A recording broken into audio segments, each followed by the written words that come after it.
Have you checked the children? You're a little mad sometimes.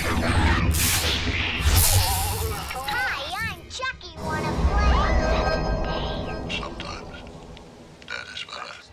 You're gonna need a bigger boat. Hi everybody, welcome back to the Horror Show. I'm Marcia Parker. And I'm Susie Von Slaughter, and today we are doing another Patron request. It is Golem, How He Came to the World. How He Came into the World. Heather Bailey. Heather Bailey, yes, Heather Bailey. So this movie was made in 1920. Yes. So that's just going to give you an overall of what you're about to watch. Yes. Okay. It's a classic. It is a classic. I absolutely love black and white films. This is one of the very early ones. So silent film. Silent film, and the music that they put in, it was cool because I was like, oh, is this the score that they had when they had back then? And it's cool like watching and listening, and obviously you have to pay attention because it's silent, so you have to see the commentary, whatever on the screen of what their conversations are. But it starts out, in this very kind of impoverished area with the Jewish. It's a Jewish community. Yeah, it's a Jewish community, and they need to be saved. And so they create this person, but he's made out of clay. Golem, yeah. Yeah, Golem. He's made out of clay, and he's supposed to protect them. But I guess things go crazy after the monster, or Golem, I can't even remember. Something happens. Good Lord. Okay. I don't remember now. So, sorry. Okay. So, because I just watched it again today. I watched it today, so it's a little. Oh, I did not watch it today. Yeah. I watched it. All right. Sorry. No, you're fine. So so we start off with a rabbi who's like looking up to the stars, and he's doing horoscopes, and he says, and in the stars it says that trouble is coming to the Jewish community, and he needs to let everybody know, and they have to protect themselves. So he goes downstairs, and he has a daughter, and he has his assistant, who you can clearly see in the beginning that the assistant has a thing for the daughter, and she's just like, whatever, I'm pretty. Which seems insignificant until later on. But then, he tells his assistant, we gotta go to this other rabbi, we gotta tell him no trouble is coming, we gotta protect ourselves. And then so they run off and go down in that realm. And then you cut over to the emperor, and the emperor is saying that we need to get rid of we have to get so bad, because it sounds very racist, but it kind of is. It's like we have to get rid of all the Jews because they practice black magic, and they go against Christianity. And so he does this whole decree and sends his knight out, his knight Florian, to go tell the Jews that they have until the end of the month and they're getting evicted. Yeah. And so then he's off. And that's not terrible foreshadowing. Good Lord. Jeez. So, yeah, and this is a German movie, by the way. Yeah, I don't know if you picked that up, but it is a German movie. Anyway, so we go back to the rabbis, and they're talking about everything, and they're like, okay, well, worst comes to worst, we can use like Golem, and like he read in his books that like the stars align, we can get Golem, he can be our protector, our guardian, everything's gonna be okay. Florian shows up, and it's a whole to-do, and he sees the daughter, and she's batting her eyes, and he's all like, hey girl, and she's like, hey. Hey. And, and the other rabbi see this, like, maybe, I'm like, oh, they're gonna, like, sell her off? I don't know. It seemed like they set her up. They set her up to distract him, know. But he delivers a message that they're getting evicted, and they ask, hey, can you get us a presence with the emperor, so we can plead our case? And he says, sure, because, he's like making googly eyes. He's infatuated with the daughter. The daughter. So he's like, here's my opportunity. I can come back and see her again. So he's like, sure, I'll do that solid for you. So he goes back, and they get the approval. She's all like, they're flirting and stuff, and the rabbi picks it up and is like, shame on you. And And she's like, oh, well, it's cool, whatever. Like, I'm not doing anything, Dad. Just held his hand. And anyway, so they get, I know it's jumbled, but then they get the approval that they're going to get they're going to be able to have an audience with the Emperor. So they create the Golem, and they do all these things so that way when they go and have audience with, they set the stage to like get the Emperor to let them stay by putting the Emperor's life in danger, and have the Golem help the Emperor and save the day. So then they were saved. Yay! While that was happening, the knight went back to the daughter and spent the night with the daughter while the dad was out of town, right? So he was there. So when the dad came back with the assistant and Golem, the assistant found out that the knight was in the bedroom with the girl. Mm-hmm. And we had already learned that Golem had to be put down before Uranus got into alignment, otherwise he was going to go mad and start killing everybody. Yeah. So, the rabbi knew this, but the assistant didn't know this. And in his rage that this guy was in this room with a woman that he loved, he put the Star of David back on the Golem and made him come back to life, and told the Golem to go after the guy. Yeah.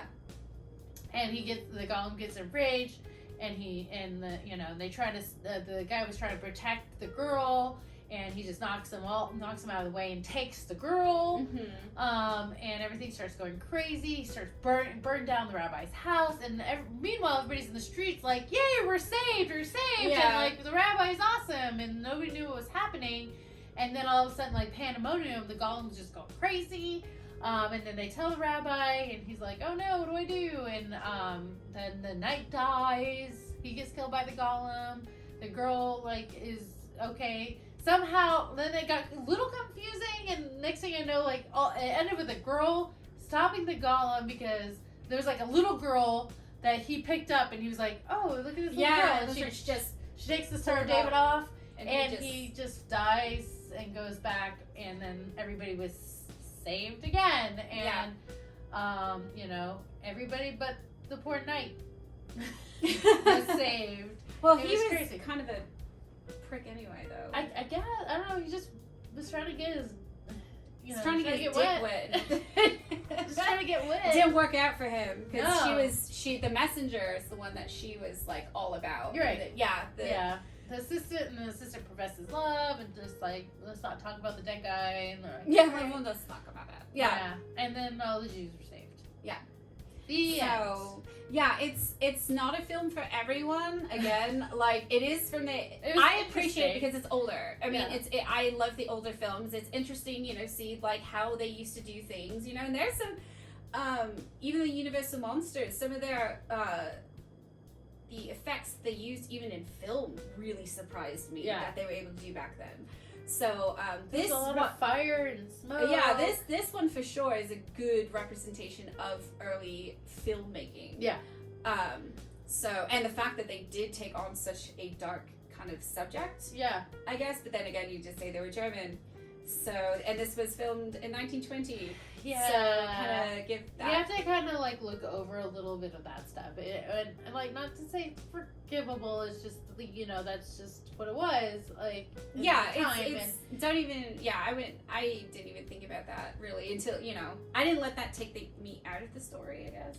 No, it's just, you just gotta like know that it's there. But when you're talking about the effects, it was interesting because like during the Emperor scene, when they go back to the Rose Festival, and they have the presents with the the Emperor, and like there was a whole thing where they had like this black magic type thing where they like showed like almost like a projection of their past, and it was the Jewish people marching through the desert, and the guy was like, don't speak or move during this or you'll anger the gods.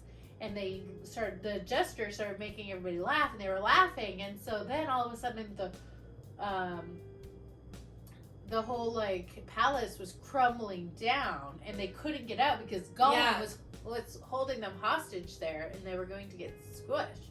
and just like watching the effects of them, like the production of the walls crumbling down, and like just how they filmed it was pretty interesting because it wasn't horrible. It was like watching a play almost, like in the mechanics of it. Yeah, for sure. Yeah, so that I really appreciate older film, and obviously, you know, this subject matter was relevant back then. Even, and I'm not just talking about the Jewish side of it. I'm talking about the occult and things like that. That's always, especially back then, during that time, the occult was very huge because of people losing their loved ones and you know, wanting to talk to them. So that was you know, around that time that was very big.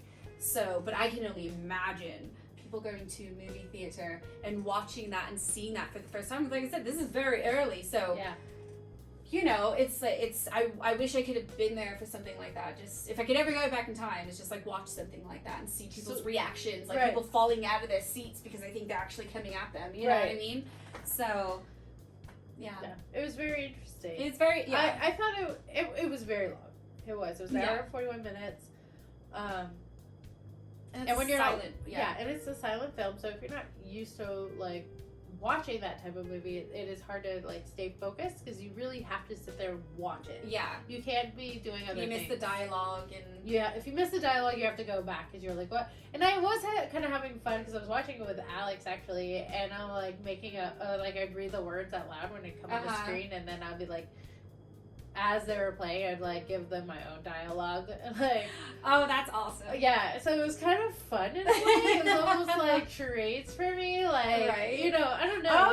Oh or not. Like, because they were like they're acting it out. Yeah, they're acting it out. You're acting it out, and you're just like, oh hey, you know, like she, hey bro, what's up? Like, oh girl, like that. You're like, I'm gonna give you this rose while you let me drink that wine. All right, you know, like a smooth plan. And then, like, so from and then like this, like, oh this bitch, right? Like it was kind of fun. So if you have any more silent films like that, I'll check them out. It's just like you gotta have fun with it though. Like Cecil can't. Cecil can't get over it. Yeah. But according to his last review, I don't know, like that trailer reaction when he's all like, "Oh, I like it when it's all music and right." I'm like, why'd you watch Golem then? Yeah, you guys should. So watch that trailer reaction, and you'll get a little sneak peek into Marcia laying the smack down on Cecil. Our trailer reactions are coming up, so yes. Yeah. So anyway, yes, thank you guys so much for watching, and if you would like to become a Patreon, please click on the link below because we know you do. Yes, and thank you again. This has been The Horror Show, and I'm Marcia Parker. I'm Susie Von Slaughter, and remember, stay scared.